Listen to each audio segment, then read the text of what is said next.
Welcome in, Big Ten backers. Your boy AJ Whiskey is back in the hizzle. Man, Making it back. Woo! it's been a long 5 reprieve. weeks, man. I fucking needed you, bro. Oh, you and Matt, man, y'all held down the fort, man. Y'all did a damn good job.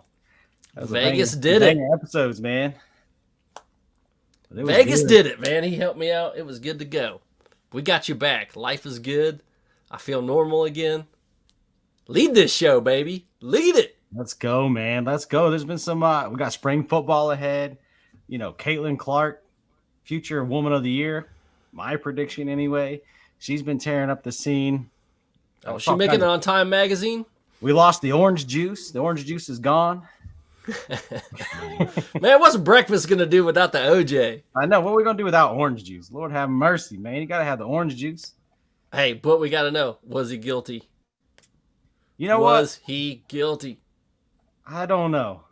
I don't think he was. I think he definitely partaked in the helping of it, but I don't know if he was the actual man holding the weapon. Dude, brother was guilty. He was guilty. Look at this video. You don't drive a Bronco down the interstate like this with this many cops behind you. You telling me you ain't never drove a Bronco like that? If you haven't drove a Bronco like that, you haven't lived. Not with like 45 policemen behind me. Damn. I want to drive a Bronco like that, though. I wish they still made Broncos like that. Them new ones be... at least the sports, anyway. Buddy, old buddy, man. OJ, he's gone. I don't think we claim him in Big Ten backers, man. We got to, man. Look. USC's in the Big Ten now. We got the murderers on our side. Tell you what, man. I don't have breakfast without my OJ. We don't have Big Ten backers without the OJ, okay? That's true. All right, we'll claim everything USC. Give me those national titles. Give Bush's Heisman back. So, Mike, thanks. Mike German Ace makes it in the show, man. Mike is in the house. All right, man. Let's do it. Let's get started, man. Let's get the show going. Hey, if you're new to the show, hit that share, hit that like, give us a subscription, man. Get your friends on here. Give us some love. But let's start with Caitlin Clark, man. Wow. Boom. There she is. Look at that. Look at these numbers, dude. Holy shit. She has completely changed women's college basketball. She's obviously going to be the number one pick. They did lose the national championship, unfortunately, to South Carolina. But South Carolina, man, best team versus the best player. Very intriguing game, hence the numbers for that game. And then it wouldn't be more Big Ten basketball than losing in the national title, man. That's true. No, well, unless you're Michigan, lately anyway. Big Ten basketball. I preface that. We know Purdue left that standard up for the boys anyway.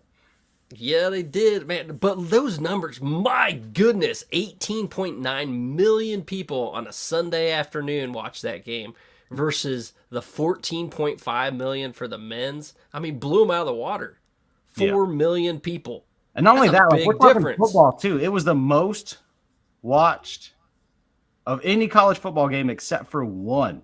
Not only are they dominating men's college basketball, but that's competitive for football. For football. Like, that's insane, man. They beat out primetime. Clark effect. The draft is coming soon for the WNBA. You know she's going to be drafted number one. The season starts pretty quickly after the draft, so this is just going to carry on. And then you have all the old heads in the women's NBA not really liking Caitlin Clark coming in. They're a little pissed, so you're going to have a lot of that drama and that shit talk. This could be huge for the WNBA as well, man. I can't wait. I mean, they're already getting TV deals because of Caitlin Clark. Shit is changing in the WNBA. Is it going to backfire, though? Are people going to follow her from college to the WNBA? If the WNBA does it right, I think if that shit talk keeps coming from the old heads, she seems like she's a quiet competitor. She's got a little fire to her, but she's not doesn't seem to run her mouth too much outside of the court. Now on the court, you'll see her jawing, but hey, I'll give her mad respect for that. I'll settle it on the court. Yeah, and we talked about the numbers. I'll talk shit in between the lines. We talked about the numbers. I mean, but look at the football. Last year, the most watched game, 27.6 1.76 million. That was Michigan versus Bama. And I mean, this is climbing towards that. This is women's basketball we're talking about, which we would never have thought that this was going to be the case. But it is now, brother. It is now. I mean, she's doing a lot for the sport, man. Like, I don't know if I can't think of a woman athlete who's made a run for their sport more than she has. And there's been some good ones, but I don't think they're quite on the caliber that she's done for women's college basketball. And we'll see what she does for the women's NBA. But wow, man, intriguing. Caitlin Clark. We got to keep talking Caitlin Clark, man. It doesn't stop. The monster, man. She's a monster. I think it'll go over. Like you said this off air earlier. We're talking about Caitlin Clark and how it's going to translate because the WNBA starts so soon. There's not a big lull in between the seasons, so everyone's on that hype train, and it's going to stay hyped. You know, right after the draft, they're going to be ready to go. Yeah, let's see if she can hold up, man. I do wonder about her body getting tired because you're going to go from women's college basketball to women's NBA. There's no break. There's no rest. There's nothing. So she's got to keep up that physical spirit and that mentality to keep pushing hard because she's not going to have the layoff that those old hats are going to have when she comes. So the difference between the men's and the women's game, that men's game is on at 9 o'clock on a Monday night. Do you think that makes a difference at all? No, absolutely not. I think it's just more intrigue, man. Like, I don't think there was that much intrigue in men's college basketball this year.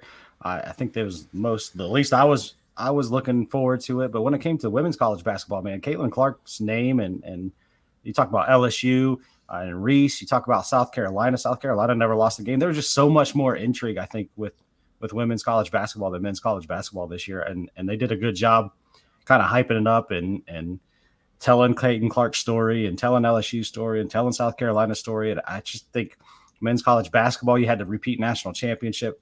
You know, you start getting repeat national championship winners, people start to lull and kind of fall off the wagon. So, no, I don't think so.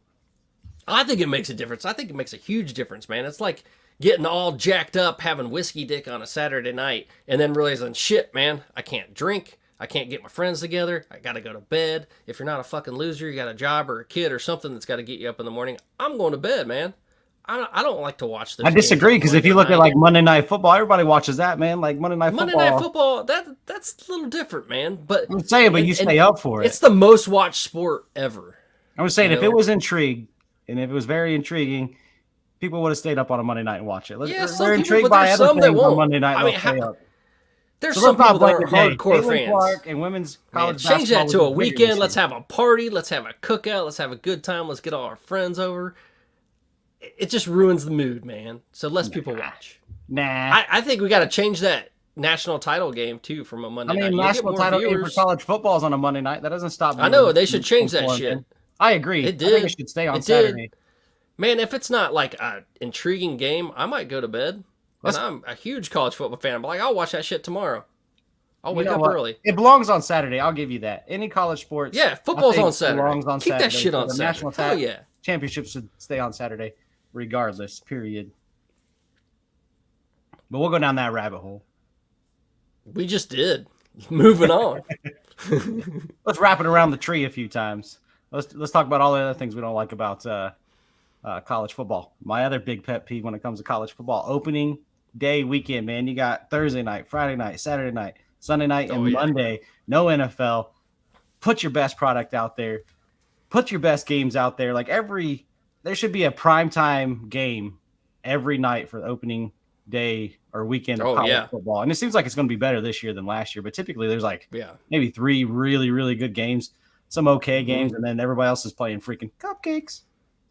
Life is changing, man, in the college football landscape just because of that Oklahoma, that Texas, and the SEC, the USC, UCLA, Oregon, Washington matchups coming into the Big Ten. It's going to be a lot better. Problem is they need to put some of those on opening weekend. Yes, yeah, they do. But they're not going to. I mean, most of those aren't going to happen. You're still going to have a few of those cupcakes scattered in between. But these first couple years, Texas is going to Michigan, and it's not the first game of the season, but still. Well, how you been, man? What you been up to? What you been up to, man? It's been a couple weeks since I really got to hang out with you. I've been holding the fort down. I've been working harder on this. Now I know how to run the show a little bit. course, not like you, but I did my best, man. Hey, man, it looked good. It sounded good. I'm in here. I'm glad to have you back, man. Life is good. Good to be back, man. A lot of life changes coming down the pipe, and I'm not going to get into that, but new baby, and then a big move coming. There's a... Hey, man, I thought you said you weren't getting into it, then you just get into it. You know I did. You know, not in depth. You got it, man. That's it. That's the gist of it. All right, brother. All right, then, let's pay the bills, man. We got to pay some bills. It. You know, it's time to spice things up, man. Let's get a little spicy in the house. Spice this shit. For some reason, it isn't wanting to play, man. I don't know what's going on.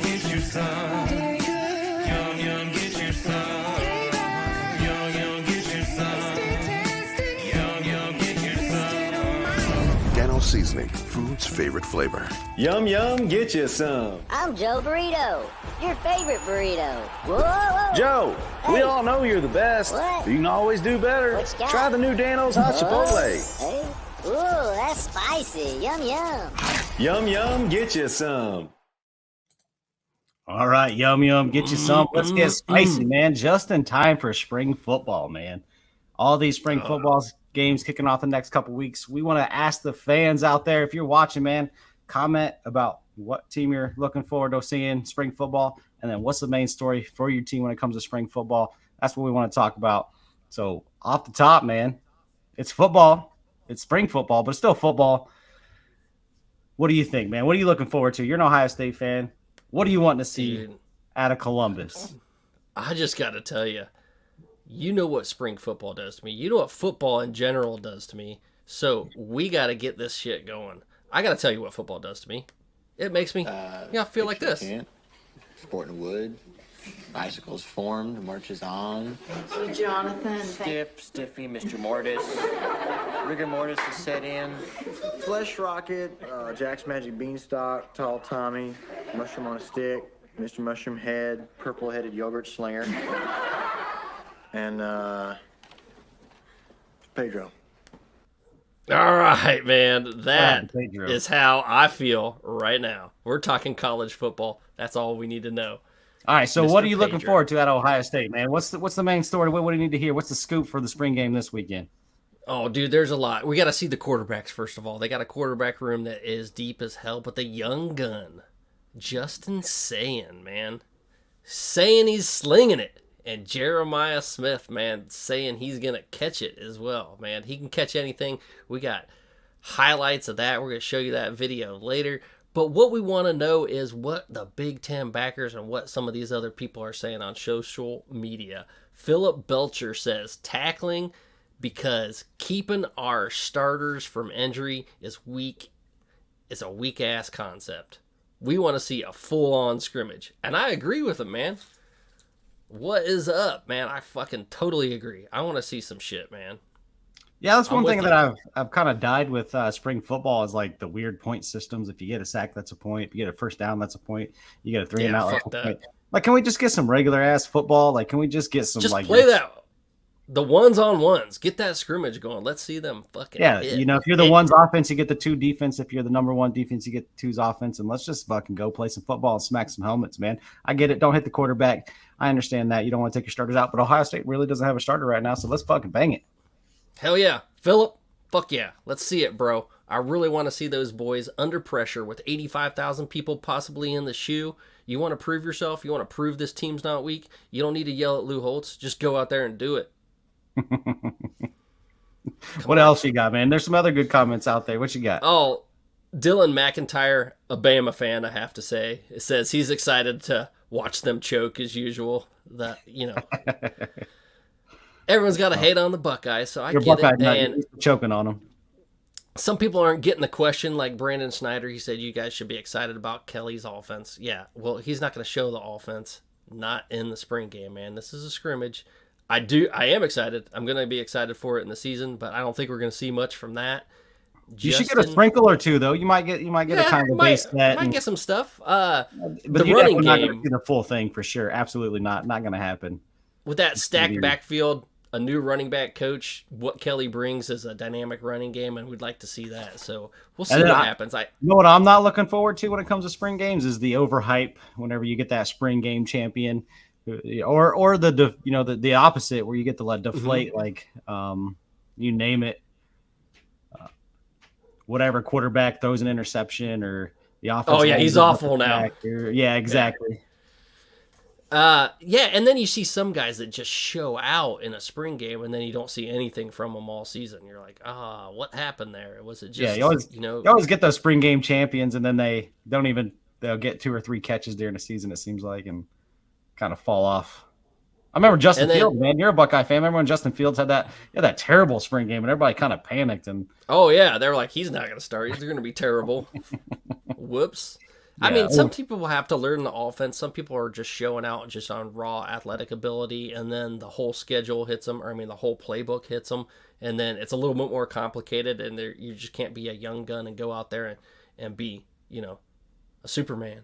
Like, you have to actually learn the concepts of the game, and you have to know the playbook. Let's hit some more of those comments, man. We love reading the comments from the fans out there saying what they're looking forward to. All right, we got Justin Bowman Gary and Gary Deschner kind of said the same thing. They say Jeremiah Smith and the quarterback, especially Justin Saying, has been getting some buzz being in the hunt for the starting quarterback. And shit, Jeremiah Smith, kind of the same, dude. And producing some one-handed catches, which we got to show you. If you haven't seen it yet, I don't know what you've been doing. You should be watching this. If you don't know who Jeremiah Smith is, for the non-Buckeye fans out there, he was the #1 player out of high school last year, obviously committed to the Buckeyes. Supposedly he's been tearing up the spring camp and just going freaking crazy. Like he said, he's got a highlight, but this dude is supposed to be the real deal. Let's see if he's a practice guy or a game time guy, but it looks like this dude is going to start from. This is the end of the video. Let's start from the beginning. Check this out. Let's get this on stage. Whoops. Hey, technical difficulties. Glad you're back. Fix me. There we go. Here we go. Get some Buckeye feed here. This catch, just nasty, man. Already producing it.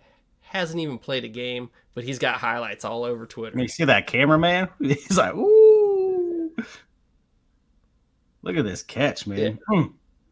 Yeah. And some people were saying, yeah, that's why you didn't see the feet, because he didn't get his feet down. But you could actually see his foot hit just by the impact. You can see it ripple through his leg. Yeah, I think this guy's going to be another monster. A wide receiver at Ohio State goes hand in hand, man. He's just going to be another great one. And this guy's not doing this against like high school cornerbacks. These guys are damn good corners for college football too. Like Ohio State's defense is no slouch. Stacked. It's stacked, man. Everything's back. Everything's backed on that D, especially the DBs. So, right. And I guess he looks like a pro already. Yeah, it looks like the Big Ten's got to fear another Ohio State wide receiver. It seems like every year there's just one more, another one. You know, all right, us Badger fans are gonna be freaking out already. We got a couple more. Carol Duncan Raymond says Gabe Powers getting some good playing time is what she wants to see. I'm down with that. And kind of in addition to that, George Jones, the father of a Steubenville walk-on, wants to see Inky Jones, wants to see his boy play, man. And hey, we're about that. Any Ohio boys that get on the field, him and Gabe Powers, that would be awesome to see them show out. I want to see them play. I want to see them do their thing. You know, we say George Jones, I automatically go to country music and want to know where you're watching. Nope, man. That's good old Steubenville, Ohio. Get that O's pizza. You know, all right. you see George Jones, you just got to think country music. I can't help it, man. It just happens. It's the way it is. All right, let's move on, man. Let's talk about another Big Ten team. Their spring games this weekend. We got Penn State, man. They got a new OC. They got a new DC. Tom Allen from Indiana. Andy, I don't even know how to say his last name. But they got some major staff changes, and they probably needed them, man. Like, Penn State seems like they always have the talent, and somehow the coaching staff kind of ruins it. So hopefully Tom Allen and Andy can change that. But what's up with Penn State, man? What are we looking forward to see here? Man, the gist of it was a lot of people were like, hey, I just want to see them catch a ball. I want to see them air it out and see what happens. But like you said, rebuilt coaching staff, offensive coordinator, defensive coordinator, Tom Allen, man, from Indiana. And I know you got something to tee up in the sound bites for Tom Allen. I know you got it coming. I don't know if you guys. Hey, hold on. Get out your phone. Look up Tom Allen. I'm gonna give you a few seconds here. Look him up. Look him up. Give you a few seconds. Do it. Man. This guy. Do it. If you know what's good for you, do it. Oh, I'm gonna do it, man. I gotta give these fans a second. Are you guys ready? It's spinning wheels, man. Sorry. I don't know what's going on with the computers today, but they ain't doing it, man. It's that Walmart internet you got, man. You're stealing it from down the road. I don't know, man. I guess my computer's not used to this workload anymore. It's just wanting to take a vacation. Yeah, you continue the vacation. Too damn long. Too damn long. All right. right. Hey, you guys, man. Woo, that dude look like. Mark Fain Jr. says he wants to see the wide receiver group. He has a friend, Carmelo Taylor, redshirt freshman. And Timothy McNeilis says the cohesiveness from the quarterback to the wide receiver. He wants to see you pass the ball. Joe, and sorry, Joe, if I butcher your last name, Nogorowski says the ability to pass. He straight up just says it. Pass, man. And again, we're seeing a theme here. Terrell Harrison, fluidity on O, an aggressive D, and confidence from Drew Aller. Drew Aller is their quarterback. They got a young stud coming up, and they got a transfer from none other than Ohio State, Julian Fleming from Pennsylvania. He was their number one wide receiver, 5-star, went to Ohio State. Now he's back in his homeland. So we'll see how that goes. And I would assume it's just their wide receiver room at Ohio State is crazy ridiculous. But Julian Fleming needs to show out, man. He's at a new place. He got a new, kind of lean on life, and he can do what he needs to. We got to see it. I have confidence that he's going to be pretty good. All right, Robert Cantner says a win over OSU and Michigan. Yes, he didn't exactly get the assignment, but we get it, man. Great comment, and that's what the goal is every season. Penn State's got to win one of the big ones. I mean, that's their problem, right? They've always been the third place finisher. We touched on that over and over and over again. That's obviously the hurdle they got to get over, is like they're always the third best team in the Big Ten, but that means absolutely nothing. Drew Aller definitely needs more consistency. Definitely need to work on a throwing game. Work on that deep ball, man. That deep ball was ugly last year. And then can they replace the defensive stars? They're always stacked on defense. I don't think they'll have a problem. I think that's my biggest question, is like, what's the defensive line going to look like without Chop Robinson? Yeah, man. Man, that speed, it changed the whole Michigan game. I mean, they didn't even pass the ball in the second half at all because of him, because of his pass rush. They're like, you know what? He's getting fucking through the line in a split second. We running it. Forget it. And then, Aller, man, he definitely needs consistency. He definitely needs to work on the deep ball. There was that media question that was asked, and that guy kind of got ridiculed, but, like, I don't think he was wrong, man. Maybe the question was worded a little weird, but, I don't think they took enough deep shots, and I think that question was absolutely right. Sure. Yeah, why not? That is the question you want to ask. But, hey, there's more and more spring games coming up. I believe we have Michigan coming up. We have Oregon coming up. We might have missed one. I think we missed Minnesota. Not a lot to cover for Minnesota. We'll see how the season starts. Man, it was just a poor season for Minnesota last year. So looking for big things, a big turnaround, and hopefully they row the boat up there in Minnesota. They ain't rowing it. They ain't rowing that. That shit's sinking. Oh, man, their coach, man. I don't know, man. He was up for some jobs too. Didn't they say he was going to go somewhere out west? I can't remember where it was. Yeah, I mean, I don't understand people. Like, he just, I don't know, rubs me the wrong way, man. I don't know. How do you feel about him? I don't know. He's a Tressel disciple, so I think he's kind of like Tressel, but he's got that like giddy up. He wants to run, and he's real excited. He's got those weird sayings that, if you're on the football team, you probably buy into it, but seeing it from the outside, it's kind of like, that's kind of cheesy and dumb. But it was working for him at Western Michigan, so hopefully he can do it again, change things around in the land of 10,000 lakes. Yeah, hopefully. All right, look, Row it's that camping boat instead season. of sinking it, brother. It's camping season. It's coming. Springtime is here. It's time to play another commercial and pay some more bills. So we're gonna play It's a getting little. hot. Get a little icy breeze for you, man. Keep those beers. Icy cold. Breeze is the world's first portable air conditioner and cooler. A premium ice cooler that doubles as an eco-friendly portable air conditioner. This is not a swamp cooler, just blowing air across ice. Over 60 parts and components allow Icy Breeze to achieve what no other product in the world can do. The secret behind the Icy Breeze is an innovative design that circulates chilled ice water through a heat exchanger in the lid, replacing the Freon used in most ACs.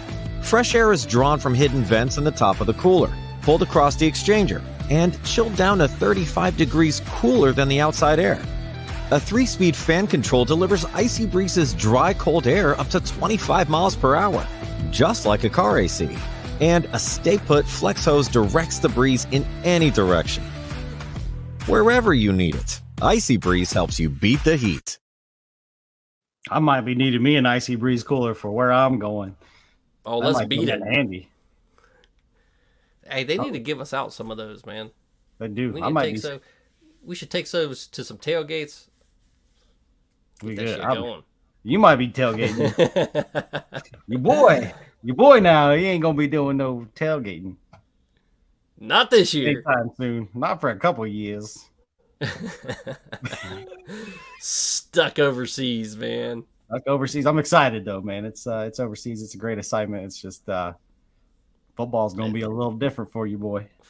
Football's on the backstory. Me and you are going to be doing a podcast. Who knows what time it will be for me Yeah. or you, because it's going Yeah, to I'm be gonna- weird. I'm gonna miss going to the games, man. We had a hell of a ride last year. I don't know if you guys have followed us on social media, but how many games did we hit last year? Man, 17 17 games. we did a couple of double headers. We went to Michigan, Indiana, then later that night went to USC, Notre Dame. Then we did Wisconsin and Purdue, and then Ohio State, Notre Dame within like Friday night, Friday, and Saturday. Yeah, that was awesome. That was fun. and then hitting the tailgates, interviewing fans, Oh, we interviewing. got to players, talk about man. that a little bit. That Purdue game, it was so fun. Like, I was sitting there. You were late running through traffic in Chicago. So I get tickets front row. Me and another friend went. He was a Big Ten backer for the weekend. And then you come in later, get $7 tickets, like 7 rows up from us, something like that, maybe 11 rows. And there just happened to be an open seat, snuck on down and got in front row with us. It was awesome. Oh man, the whole freaking season was awesome. I mean, being at Ohio State, Notre Dame, Ohio State win it in dramatic fashion. I mean, that one was fun. I mean, we got to storm the field after Notre Dame just absolutely stomped USC. But that was fun being on the field. I got to interview the Paint My Nails. That interview was a banger. Oh man, we got another Interviewed storm the pretty field. much the whole coaching staff from Ohio State after the Ohio State Notre Dame game too. Mm-hmm. And then another storm in the field when Michigan took down Ohio State in Ann Arbor. Man, that was a moment. I know that probably hurt your little heart, but you was down there doing your job, man, interviewing the happy Michigan fans and doing that. I mean, I don't know. There's so many memories and so much good times last year. It was awesome. Hurt my heart, hurt my culture, hurt everything about me. Even that first weekend, man, where we did 2 games in the weekend. That was a good time too, man. Oh That yeah, Nebraska Minnesota fan- on Thursday night, Nebraska, Minnesota. That Yeah, Nebraska fan, we need to recirculate that. Man, that drunken high Nebraska fan outside of a weed dispensary after Nebraska lose the Just wasted Minnesota saying we dramatic want fashion. Bama. We want Bama. No, we don't. We want Maryland. That I was like, Maryland's hot. Maybe you want Rutgers, and Rutgers ended up turning out better. that was man, that was a fun ride. That was a fun ride. And I was looking Fun forward to rides. doing another fun ride this year because especially with Oregon Damn it. and Washington and USC and UCLA coming over, I was looking forward to getting out and doing that road trip all over again. But it's going to be a little bit of delay for you, boy. But anyways, let's move on, man. Let's get to it. Why can't the Big Ten win the big dance? And I'm assuming basketball here since Michigan did win the big dance. Yeah, the big dance is the March Madness. So the last title was 2000. Michigan State won it. 24 fucking years. It's like a born again virgin, man. The Big Ten just doesn't know how to do it anymore. But a lot of people might not realize since 2000, a Big Ten team has finished second multiple times, 8 times. If you're not first, you're last, motherfucker. I guess they're only doing slingshots. They're not The actual bullet in the slingshot, huh? So what's the cause of it? Why can't the Big Ten seal the deal? I don't think they really have true blue bloods for basketball. We don't have any Dukes. We don't have any Kansas. We don't have any Kentuckys. We don't have North Carolinas. The best one you would say would be Indiana, and they haven't done it lately. They have 5 I think national Michigan State's titles. almost there too. I think Michigan State you could say Michigan is State's on the verge. I mean, they have 2 within the last 40 years. and you can't count out UCLA now. Since UCLA's in now. I mean, they are a blue blood, but that was all John Wooden. But I don't think they have the talent, the blue blood talent, to consistently stack up enough talent to make those runs. Like, you have to have talent on talent on talent on talent, like Ohio State or Michigan does in football. And we don't have basketball programs like that. Indiana used to be that one. They need a new coach, man. They should have gone after Calipari. Yeah, I think it's the coach investment. I don't think it's the talent, man. I think the talent's there. It's just not the coach investment. I don't think there's a lot of investment that goes back to the sports. These sports generate so much money, and I don't think the universities do a great job, especially the smaller ones, of putting in a good recruiting budget, putting in a good coaching budget, hiring great coaching staffs. And I think it's less to do with talent as far as player talent and more to do with investment back into the program, whether that's recruiting or coaching staffs or whatever the case may be. And then, man, it's not like, I'll give the SEC some credit, man. Like, they are cutthroat. If you can't do it, you're gone. The Big Ten, man, they will hold on to coaches forever. Especially in basketball. Yeah. I mean, look at Ohio State. Like, the dude just got a promotion and more money and a contract extension last year. And then they finally, this year, they're like, okay, yeah, never mind. That was a bad choice. I think that comes more from the transfer portal. It's really a direct result of not losing your class. They had a good class coming in, so they, why not? We'll give him the benefit of the doubt, see what he can do. We can always get out of this in a year because obviously his buyout's not that big. And I think it's harder to win the tournament in March Madness, man. Like, it's just, there's a lot more. Yeah, but you have those teams. I mean, look at UConn. They just dominated their way. UConn they won the championship. Is a good argument against what I'm saying, but there's a lot more parity. It's a longer run to make. Now the 12-team playoff in football is going to make it a little harder for, I think, repeat champions. But you have to have that stacked team, and you have to have players returning, and you have to have them in the wings ready to go. You have to have that program that's built, and whether that be because of coaches or because of recruiting, you got to have both. You got to have the coach to do the recruiting, and the Jimmies and Joes are the ones that count. Yeah. I don't know. I still think you compared the Big Ten, the SEC in football or basketball, the stale, man. It's starting to change in basketball too. I mean, it's like the Big Ten likes to use stuff beyond its expiration date, man. They're like, oh, these chips expired last week. They're still good. And that's kind of how they treat the try it. Yeah, and then we could sneak it in there. SEC sees the expiration date coming in 5 days, and they're like, oh, maybe we should hit the grocery store. I think that's the massive difference, man. To me. Yeah, I think it's more of an investment too. I mean, I think they're, like you said, they're willing to put the money in up front to make the money later rather than wait and then make it. Even with Ohio State football, they took a while to get on the NIL train, and then all of a sudden they're on it, and people are making fun of them for that they bought a football team basically when they're just spending what other people are spending, if not less. I mean, I think Bama got caught in the same window, man. Like, sometimes when you have too much belief in yourself, and rightfully so sometimes, like, hey, we don't need to have a great NIL budget. We're, Bama, we're Ohio State. Like, you come in here, you make the pros, and that's what we're going to sell. And, well, money talks. But Big Ten basketball does need that. Yeah. They don't have themselves to just be like, yo, we're going to win titles just for being us. No, they definitely got on our jersey. NIL. I mean, outside of Michigan State, and even then, there's really nobody who can say that. Indiana's got to come back. That's the next national title. When Indiana gets a coach and gets some better recruiting, they'll be back. All right, we got a comment here. Wes, he's the one that wanted us to come up with this topic. So, Wes, we gotta knock this out. How do you guys feel about the officiating in the Big Ten for basketball? Do you think it's possible games are officiated differently in the tournament compared to the Big Ten teams and what they're used to? I've heard the argument the last couple of days.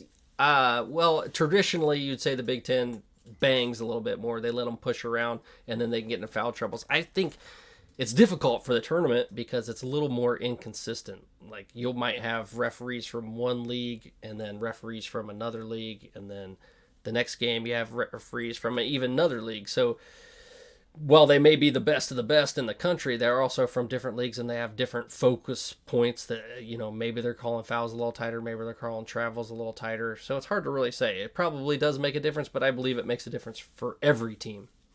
Yeah, I would say if there's a difference, it's not going to be anything major. I mean, I guess if you're talking about a 2-point game or a 1-point game, then maybe it has its role, but it's not. Listen, Purdue was nowhere near that. Iowa was nowhere near that as far as the women's college basketball. So if it plays a role, I don't think it plays a huge role, but there's probably definitely a little bit of a learning curve and something they got to get used to is how fouls are called or charges are called or whatever the case may be. And then you got to adjust your game to that. So you have to be a team that can adjust.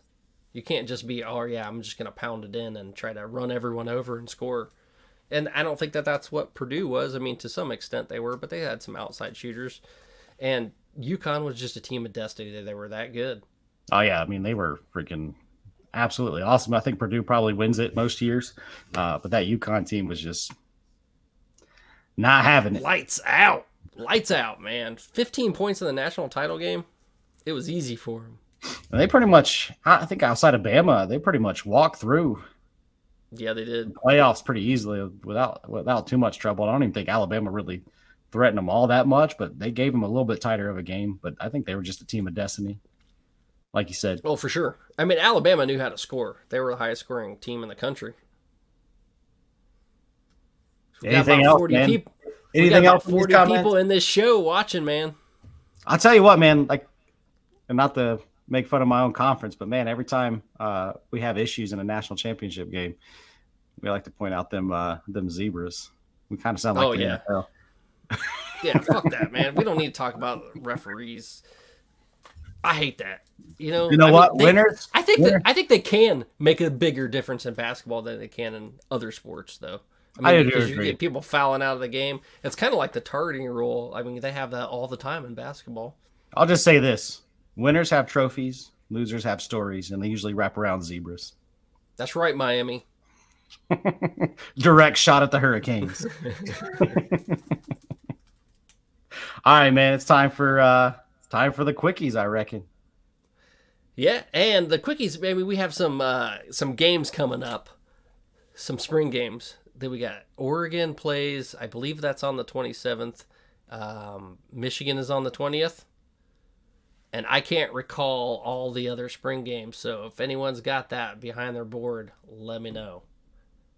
All right, let's talk about it. Carlos Lachlan, man. Ohio State hires Oregon running back coach, winning the battle with Oregon. But Oregon, man, they might have upgraded if you didn't see their hire. They might actually upgraded with that move, which is kind of crazy. The dominoes have been kind of falling between, Michigan hiring Ohio State's running back coach, Ohio State hired Oregon's running back coach, and they go out and get a freaking great coach from Arizona. Kind of flip-flopping, isn't it? Yeah, it is. Nebraska on the 27th, so also the same time as Michigan's. Iowa's is still to be determined. Oh, the one thing that I wanted to talk about with these was USC's being on the Pac-12 network. And we talked to Vegas, man. I maybe they just didn't have a game that they needed to have scheduled. There's a contract obligation, but what the hell? This is the Pac-12 network's last-ditch effort to get some fucking viewership, man. Holding on. No one else. Oregon's not on there. Purdue. We forgot about Purdue's. They got a spring game this weekend, so that would be cool to see. If you're a Purdue fan, man, what's Walter got to do to kind of upgrade Purdue? Just got to get some more wins, get some more in the W column. I mean, they didn't do bad. Good job recruiting, man. Like, I don't know if you follow Purdue in recruiting. Yeah, he was killing it. Theirs is on Big Ten Plus, so it might be harder to see. And what do you think about Ohio State being on Fox, man? That's another nationally televised spring game scrimmage. So what's your thoughts on that, man? Do you think that affects how they do it? Do they go a little harder in the paint? Do they go to more of a scrimmage style? Or I certainly fucking hope so. I want to see some boys tackling. I want to see something done, man. I cannot watch that two-hand touch fake shit. I mean, you get some out of it, but you virtually get nothing. It's just a waste of time, and it just shows how soft your team is. You want to practice soft, you're going to be soft. All right, Bronny, man. What's your thoughts on Bronny? He's obviously leaving USC. He's is he going pro? Is he going to come back to college? If he does come back to college, where does he end up? I think he'll put his name in, but I don't know that he's going to get drafted high enough unless his dad can be like, yo, I want him on my team right now. Yeah, I can see that happening. I want to play with them. They want to be the only ones to ever do it. All right, worst case or case scenario, he doesn't get drafted. Where does he end up? Does he go back to USC? Where's he at? USC got that new coach, so from Arkansas, so that's a possibility. But Ohio State's shooting hard. I mean, and you know they got relatives there. Braun grew up in Ohio, so I can't say that he's going to end up there, but I'd love to see him. What do you got to say about the new coach for USC, the basketball coach? It was a good pickup. Great pickup from Arkansas. Arkansas was starting to pull their load. You know, in the SEC, they were doing really well. And man, oh man, USC, that's a different animal. Being in the bright lights, you're going to be able to recruit. Oh, for sure. A lot easier than you would in Arkansas. And then Arkansas, they grabbed themselves a new coach too, man. This is a big spring game to watch, too. Thursday night, 8 o'clock, Indiana, April 18th. That will be one to watch. You see the new James Madison, Indiana squad? Pretty much all of James Madison's kids came over. Coaches, everything. Let's see. Just a normal spring game here in Nebraska. People drinking the Kool-Aid and sending 8 and 9 wins this year. For me, I'm saying, can we just get 6 and make it to a bowl game? You know what? I tried to drink the Roll-Aid last year. I thought for sure they were going to do it, and it was just another can't finish games type of year. I'm going to keep on drinking the Roll-Aid, man. I think he's the right guy. I love his videos. God, he hypes me up, man. I can just watch his pregame speeches. Matt Rule, I love him. I think he's the right guy for Nebraska. Hopefully this year is the year. I mean, obviously recruiting, you guys got a monster quarterback, Dylan Raiola, coming in.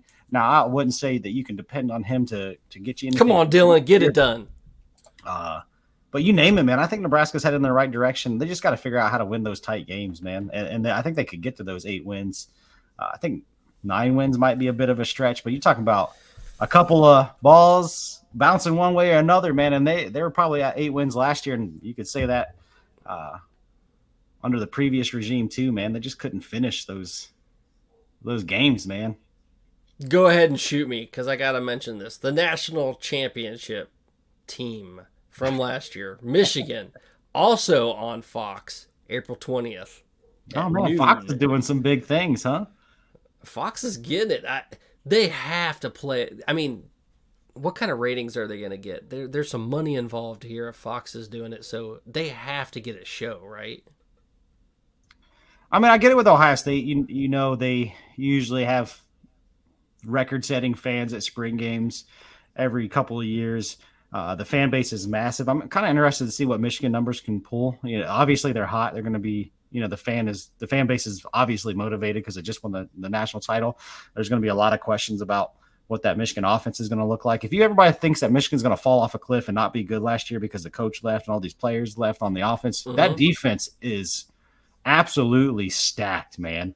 And don't forget, there's another transfer portal going to open. So let's not write off Michigan just yet. That defense could carry them through most of their games next year. Absolutely. They're going to be in the mix. All these Buckeye fans saying that they're going to fall off the cliff, or all these other fans that think Michigan's not going to return because Jim Harbaugh's gone, man, that defense can absolutely carry that team through 90% of their games easily. Oh, yeah. Michigan's not going anywhere. More spring games coming up. Illinois is the 20th at 2 o'clock. Same time, Michigan State. So those will be some teams to watch. You know, Illinois with big old Burt. I don't know, man. I think that might have slipped already. I had big hopes for him. But what is this, year 3 for him? Yeah, year 3, I think. First year he had a good year. He had a down year last year. It'll be interesting to see what Michigan State's going to look like. You got Childs there, transferred over with his coach. Jonathan Smith. Yeah, Jonathan Smith. That quarterback is supposed to be the real deal, man. Like a lot of comparisons to C.J. Stroud. I don't know. It's like a sorority house at Michigan State now. It's a bunch of beavers. There's a bunch of beavers. That's true. That's too funny. I'm ready to see this Aiden dude though. I want to see if he's really the man behind the hype, and if he is, like, what's that going to look like? It's hard to have that kind of hype from a guy who's never taken a snap. Fucking better be. He was a #1 transfer quarterback. He was at one point. I don't know if he stayed. I think Justin Sang might have bumped him. Yeah. All right, we got another comment in here from Wes. Let's see what he has to say. It's not Big Ten related, but big news in college basketball. Kentucky just hired BYU coach Mark Pope. Oh, man, breaking news on the show. I appreciate that, Wes, man. Appreciate it. That is not someone that I thought they had on their list either. I know they were going to go short after. They were going to go after the UConn coach. His name's slipping me right now. And that guy, yeah, that's not happening. That interview that he did when he got asked that question about if he was leaving UConn, he's like, "Shit, ask my wife." That shit was gold, That's man. His son's on the team too. That made him feel like a regular dude. Like, you guys, like, you know, your friend be like, "Hey, you coming over to drink this weekend?" I don't know, shit, man. That's the wife. Acknowledge your goat, Don Staley. Acknowledge him. Say his name. Don Staley, the GOAT.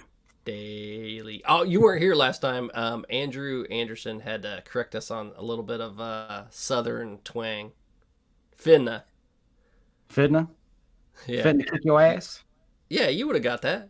Yeah, I got a little Southern blood in me. We played on it a little bit. Like, I don't know what he's trying to say. Maybe I'm fixing to? Fixing. Yeah, well, if you didn't know, I got a lot of Tennessee family, a lot of blood from Tennessee, so I got a little Southern in me. Got a little bit of the Southern slang, but it's more Appalachian. Hey, on the 20th, future Big Ten team, Florida State, on the ACC network. Are you gonna call it? You gonna call it now? Now I think ESPN's investing some money into making a deal, and you got to go with the money, man. So initially, I think it was a done deal, Florida State to the Big Ten, but now ESPN's pulling their weight, trying to cut a deal with the ACC so they can keep some of that grant of rights money for Clemson and Florida State to leave the ACC and enter the SEC. Yeah, I mean there's they're some already smoke to that. They're already ESPN schools as far as, you know, where they owe the money to. If they can do that, if they can get Clemson and Florida State to jump over to the SEC, then you're just cutting the fat off, man, and it's all beef. And then you can pay them more, but yet pay less. You can pay those two schools more, but pay less to all the, you know, the Wake Forests of the world, if you will. All right. The SEC doesn't want who? They don't want Florida State, or they don't want Clemson, or they don't want both. They fitting to let them go to the Big Ten? Yeah, Gamecocks did whoop that ass, man. That South Carolina women's college basketball team is by far the best team. So that team was interesting because it was the best team versus the best player, and obviously I think the team usually wins. Clemson in that scenario. No one wants Clemson. No, not unless they get rid of no Dabo. reason. They're not a real team. I mean, they have the recency bias. That's it. And that recency isn't so recency anymore because Dabo cannot change with the times, man. Dabo's out. Dabo's a has-been, man. All right, and Iowa plays sometime on the 20th, but like their offense, it's undiscoverable. It's TBA, man. I don't know what the hell's going on there. When do your boys play? When do these Badgers come up? Man, it was still to be determined. I think they were TBA. Yeah, we got the 27th for Nebraska, like has been said on here, and I don't see anything for Wisconsin yet. I might have to go to that Wisconsin spring game because I might not. Our Oregon game was coming up. When was the Oregon? I thought it was on the 27th. I think it was on the 27th. It is 27th at 4 o'clock. So we're gonna have to get Jamie the Duck on here to talk to us about a little bit about Oregon. UCLA plays at 5 o'clock on the same day, the 20th, and Washington is Friday, May the 3rd. So Jamie the Duck, you better join us for this West Coast vibe, man. Yeah, and just for our boy Troy, Washington State plays on the 27th also at 6 o'clock. The Cougs, not the Cougs. The Cougs. The Cougs. Come on, Troy. Where's Troy at? He's usually always on here talking some shit. He is. Let's see. Caitlin Clark outscored Iowa football team. I mean, who didn't outscore the football team? Yeah. Let's be honest. Andrew. More than Iowa's football over her 4 years there. I'm pretty sure your son outscored Iowa's football team in his wrestling points this season. Probably in one match. He only got 3 pins on the season, so that's what Iowa scored every game. As a 4-year-old. So he was averaging the same score as Iowa. That's great. They got to start somewhere. Next year, he will score more than Iowa for sure. 1 year under the belt, he's going to be a monster. Yeah, he's already a little tank, man. Man, I wish I would have wrestled. It wasn't for me. I wrestled for a couple years. It just wasn't my thing. Wasn't my thing. You get too into it. Like, wait a second. All these men sweaty on a mat. I just preferred football. Hit. I can't concentrate. It's violent. You can hit them, and then you're up and you're away from them. That's all I ever needed. Knock their ass down and get up and go. Exactly. Hey, if you pin them quick, you can do that in wrestling too. True. Maybe I just wasn't that good. Let's just fine. Thanks for making me look bad. Welcome back, brother. Yeah, thanks, man. Right. It's been crazy being out the last few weeks. Hopefully, I get back into the swing of things. Get you guys a better show going. Had to iron out some wrinkles. I was a little off this week, but we'll get there. Is that right, or is this 45 people on the show? 45 people in the show. Yeah, everybody, all those 45 people, man, hit that share. Subscribe to us. If you're following us on Facebook, give us a follow. If you're on YouTube, man, subscribe to the channel. Where the fuck is Tim Bailey? He's AI, I'm telling you. All seriousness, OSU takes the big in football this year. I don't know, man. I think they will, Andrew. I think there's a chance, but I think Oregon's going to be quite the Oregon's going to be the contender for sure. As much as Ohio State got love for adding out of the portal and building a roster, Oregon did the same thing, man. And they got the more experienced quarterback. Yep, exactly. Who's been like everywhere. He's been in 16 different teams on 12 different conferences. Yeah, I think it's going to be the battle of the O's this year for the Big Ten. I don't know who it's going to belong to. I think Oregon might actually win the initial meeting when they play out in Eugene, and I think they'll probably meet up again in the Big Ten championship game. And then I think that's where Ohio State might get their win. But who knows, man? It's a long season. Ohio State has some questions on the offensive line. They got questions at quarterback. I think we got to see how they answer those. And I think Oregon right now, to me, should be the favorite. But I'm not Vegas. Vegas says Ohio State. Andrew says Ohio State. But I think Oregon. Everyone but you saying Ohio State? Is that what you're saying? Yep. Oregon isn't going to be as successful now that they have to go against real environment or go to real environments. I don't know, man. You got to go down to the Palouse and see what that's all about. Yeah, I mean, I think there's some underratedness going on. Yeah, I mean, there is some bad ones. I mean, Utah, man. If you've never been to Utah, those guys get wild. Washington got wild last year. Now USC, Utah, go for 2. Now USC, man, they gotta put up these giant jerseys that cover half their stadium just to make it look like their stadium filled up. And let's not talk about Cal. The only people that show up are protesters. But yeah, you're probably right. Maybe consistently they got to play, in real environments. But there's some damn good environments in the former Pac-12 or the Pac-2, whatever you want to call it. The Pac-Done, packed up and moved on. Come on, we coined it. It's Pac-Done. No one else can have it. Let's see. All right. How does it feel that Northwestern is putting Ohio State on a damn practice field? Yeah. When you build a new stadium, man, you got to do what you gotta do. They're not. Ohio State and Notre Dame and Northwestern are playing at Wrigley Field. So I thought they were playing at Wrigley, but things change. Who knows? But I went to the Wrigley. I was there at the Wrigley game for Iowa and Northwestern. It's kind of cool.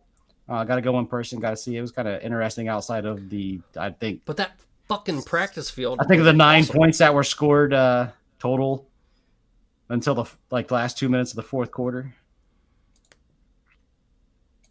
Let's see. Isn't the same as going to the Horseshoe and the Big House. I mean, no doubt. I'll give you that. One thing I'll talk shit about the Horseshoe is, man, it's an older crowd, man. A lot of old hats in there. They don't usually get too rowdy. So if you want It to, depends. If it's a big game, though, if it's a real big game, then people get rowdy. they can, but I it's still not think like they have the other ability. stadiums. The Horseshoe has the ability to fall asleep. But if you want to say the best Big Ten stadium is by far Penn State, you want to compare like Oregon traveling out to a whiteout against Penn State. Now that ain't something they're going to be used to seeing. And the Athletic just rated the best stadium in college football. Yeah, I mean, if you guys have never been to Penn State, you've never been to Happy Valley, you Beaver gotta Stadium. go, man. Like that. State College. I've never been to LSU, and I'll give LSU some love. I think it's always between those two who has the best game day environment as far as rowdiness in the crowd. But man, Happy Valley and a whiteout when Penn State's playing Ohio State or whoever they're playing for a whiteout. It seems like they've been kind of dodging some of the major competitors for the whiteout lately, so maybe they'll get back to that. But man, that used to be crazy. Crazy. Yep. You got a good point, Andrew. They're not used to seeing that in and out. Now they have some really good fan bases out in the pack. Utah, Washington, but it's not going to be consistent. Oregon. They're not big. They're small, rowdy crowds, but sometimes Their own fan base is pretty damn good. Yeah. Penn State and the whiteout, Wisconsin jump around. Don't forget about jump around, man. Camp Randall gets wild, boy. We had a lot of videos of them getting wild when Ohio State was there. The wave. I love the wave, man. Got to participate in the wave this year. Like I said, we traveled to so many different games. That was one that I wanted to check off the bucket list. Kinnick Stadium was awesome. The wave was beautiful, man. It was just Chris, just great. come on, man. Dot in the I is fourth. Get out of here. I got to give it to I'll give it to jump around. I think jump around's better than dotting the I. I think because it's not like in game. Like jump around's like in the game, man. It's getting the fans juiced up. Yeah. Dotting the I is kind of like you could just sit there and be like, "Ooh, look, they dotted the I." Well, jump around's kind of getting the juices flowing. I'll never take away from the wave. I think that's the best tradition in all of sport. Just to the fact that whole stadium, whether you're an Iowa fan or visiting fan, everybody turns to the hospital, man, waves at the kids in the children's hospital. Absolutely amazing. So I'll give it that. And I think It's more meaningful than anything. Yeah. And like as cool as the dotting the I is, man, the whiteout is the entire game, unless they're getting their cheeks clapped. But the whiteout by far, man, that is just an amazing atmosphere. I've been to a Ohio State game.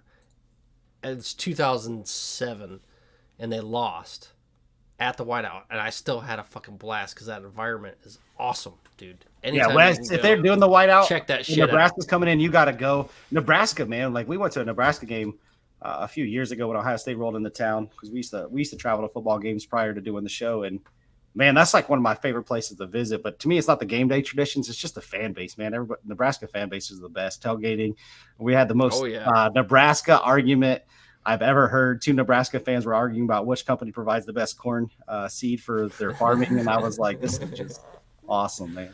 Little did they know, we looked up the top 10 corn producers, and Nebraska wasn't as high up on that list as they wanted to be.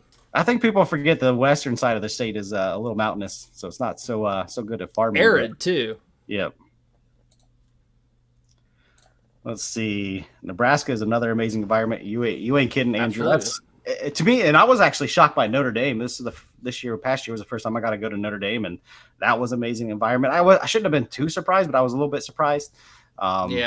Wisconsin, even though I'm a Badger fan, I don't care. Dude, the Wisconsin game, that jump around was fucking amazing, man. Yeah, come tailgate in Wisconsin, awesome. Nebraska, Iowa, man. Iowa tailgate's like a monster too. Like I don't care what they say. Come to these schools, man, and enjoy the tailgate. The tailgate scenes are awesome. I don't know if we quite chop up the food quite like they do down in LSU, but man, it's still great. Oh, if you go to Wisconsin and you try to stay sober, you're gonna come back fucked up. Like what do we do? We got. I'm taking you to your first Badger game. We walked by the second house, and they're already handing us drinks. And it was the first house we actually walked by that had people there. We had outside. Like 3 shots and 2 beers, and in 5 minutes. Yeah, less than 5 and minutes. that's like, and you were wearing, visiting gear, and they don't care. Like they're just like, hey man, let's have fun. And that's kind of that Wisconsin nice that you get, man. It was amazing.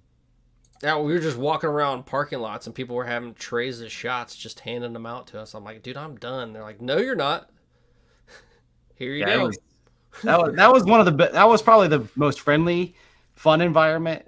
as far as that goes. Now, Penn State is way different, man. It's vastly different. You wanna visit a hostile crowd, but yeah, still have some fun. That's Penn State. Definitely different. Iowa too, man. Iowa fans are very they're pretty nice and great tailgates and kind of accepting other fan bases too. Ohio State and Penn State, I think you're gonna get more of those hostile, like walking through the crowd as an enemy is maybe not the safest thing to do, but it's still fun. First thing we do, first game we go to, a Nebraska game when you get back. We got to hit up those Cornhuskers, man.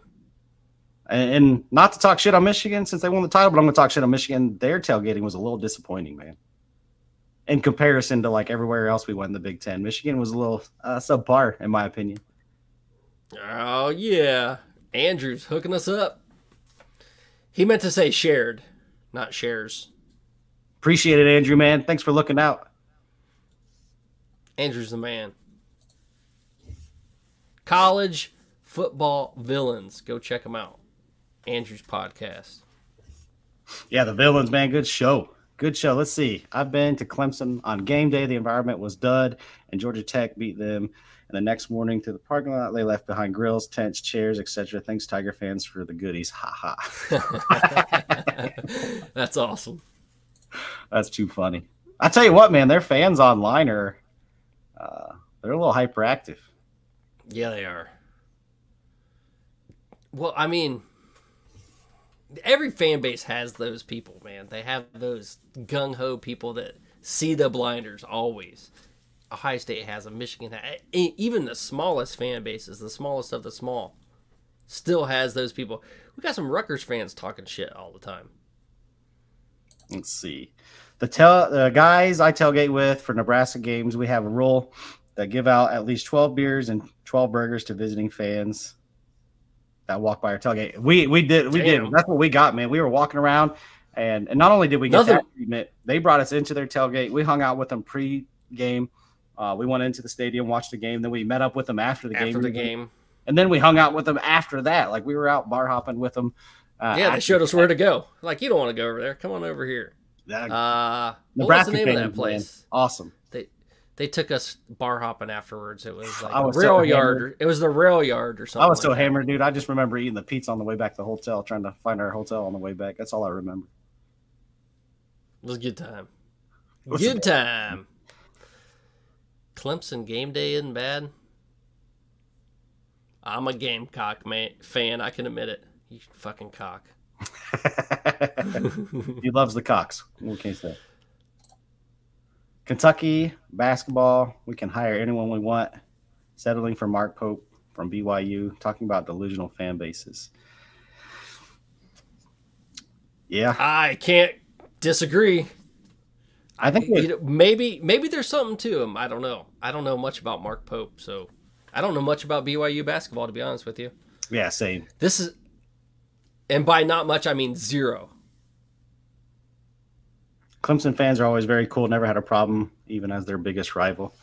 Yeah, I think maybe they have a higher end online troll, because that's the only real interactions I've ever had with real Clemson fans is online. You know, when you can hide behind a keyboard, you're a little different than you are in person. So I can't say that I've ever had a run in with a real live Clemson fan. I think they exist other than online. I'm not 100% sure. And I lived in North Carolina for 5 years, and I still didn't run into too many Clemson fans. That was before kind of their run. Before the titles. That was before Dabo. So maybe that's why.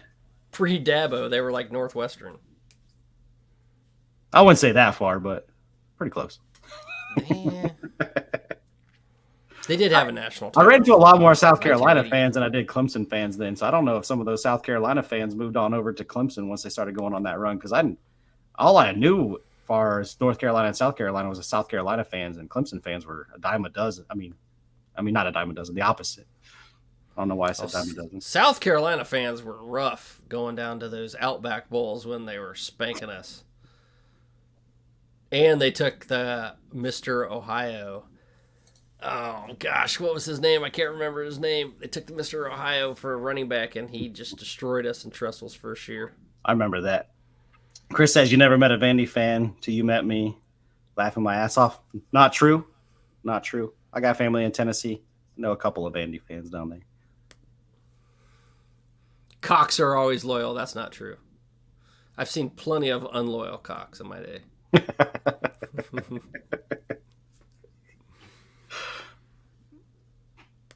Ryan Brewer. Yeah, how did I forget that? I believe Ryan Brewer was from Piqua. Yep. Just down the street from me. That's it, man. I think that's the show, man. Unless you got anything else. Unless we can How keep the these hell comments did we get rolling, it man. over an hour? How The did we get comments, over an man. hour Thanks on for the this show? comments, man. These- Y'all kept the show going and kept us talking. It was actually fun just to kind of BS for a little bit instead of doing kind of the structured format. So thanks, man. Keep those comments coming as we keep doing shows. Appreciate it, Andrew. Appreciate it, Chris. Everybody Thank else y'all for for coming. being here, Wes, man. Wes, keep coming back. Keep bringing your comments, Yeah. man. If you would want to come on the show and talk football with us, talk about the Nebraska spring game, hit us up on Messenger on Facebook, man. We'd love to kind of get a Nebraska fan's perspective. Let's do it. Yeah. Especially after the spring game. We want to get your analysis after that. See what your boy Royola did. Y'all going to yap on the boot tomorrow. Hey, man, give us the invite, man. Well, we'll come yap. I'm finally back. I took a little 5-week hiatus, so, it'd be kind of good to get back into the groove of things. I'll come on there. The Golden Boot, if you guys don't know the Golden Boot, man, a great show, great podcast. A little focused on SEC and then Arkansas and LSU. Great show. But those guys always bring it, man. We down for sure. Yeah, anytime, anywhere, any podcast. If you're not following the College Football Dogs, man, College Football Dogs got a network of podcasts, network of writers, man. We've been doing work with them for a while. So check out the College Football Dogs. Growing company, awesome company. That's how we met all these great people that's commenting the Golden Boot and the college football villains, man. Just a great company to be working for. Damn, we're about to have to do a 2-hour show. We keep growing and people watching as we're about to get off. It keeps jumping, man. Up to 50. 50 College in the Football offseason. Dogs 4 live. Hell yeah. Hold on. No, you had it. It was looking good. Do it with the wrong hand. Don't do it again. I'm out Only of do practice. it once. I'm out of practice. All right, let's close it on out of here. Let's give that. All right, Dogs man. commercial. Shut us down. Get us on out of here. It's great to be back. Hello, Big Ten backers. We'll see you next week. We'll talk about post-spring game. We'll talk about the next spring games and whatever comes down the pipe as far as college football news and college sports news. Probably get into a little draft talk. It'll keep going. Thank you, God. Thank you, Big Ten backers. God bless. Take care.